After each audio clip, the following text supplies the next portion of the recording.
আসসালামু আলাইকুম রহমতুল্লাহ। 10 নং বোর্ডে ভাইবা দিয়ে এসেছেন আমাদের একটি পছন্দের মানুষ, তা আমরা ওনার অভিজ্ঞতা শুনবো ইনশাআল্লাহ। আসসালামু আলাইকুম, আমি মোহাম্মদ ফেরদাউস মিয়া, পাথরকাটা বরগুনা থেকে আসছি। আমি হাদিসে কামেল করেছি। আমি ভাইবা বোর্ডে প্রবেশ করার পরে আমাকে যে প্রশ্নটি করা হয়েছে, আমাকে বলা হয়েছে আপনি বসুন। আমি বসছি। আমাকে বলল আপনি যদি বসছেন তার আরবি কি বলতে পারেন? আমি বললাম ইজলেস। তারপর জিজ্ঞাসা করা হয়েছে ইজলেস কোন সিগা? আমি বললাম আমরের সিগা। এরপরে বলল আপনি কামেল করছেন কোন সাবজেক্টে? আমি বলছি হাদিসে। বলে যারা হাদিস বিষয়ে অধিক জ্ঞান লাভ করে তাদেরকে কি বলা হয়? মুহাদ্দিস। তারপর আমাকে জিজ্ঞাসা করলো মুহাদ্দিস কোন সিগা, মুহাদ্দিস কি এসেম না ফেল। এরপরে আমাকে প্রশ্ন থেকে একটা হাদিস এবারও তর্থ সহকারে পড়তে বললো, আমি এটা পড়লাম।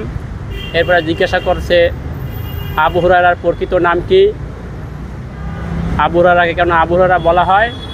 বেদিক সব কিছু মিলে আমাকে আমার হাদিস বিষয়ের উপরেই বেশি প্রশ্ন করেছে। ইনশাআল্লাহ আমি সকল প্রশ্নের উত্তর দিয়েছি। ইনশাআল্লাহ পরীক্ষা ভালো হয়েছে। আসসালামু আলাইকুম। জি, অসংখ্য ধন্যবাদ ভাইকে ওনার অভিজ্ঞতা আমাদের সাথে শেয়ার করার জন্য।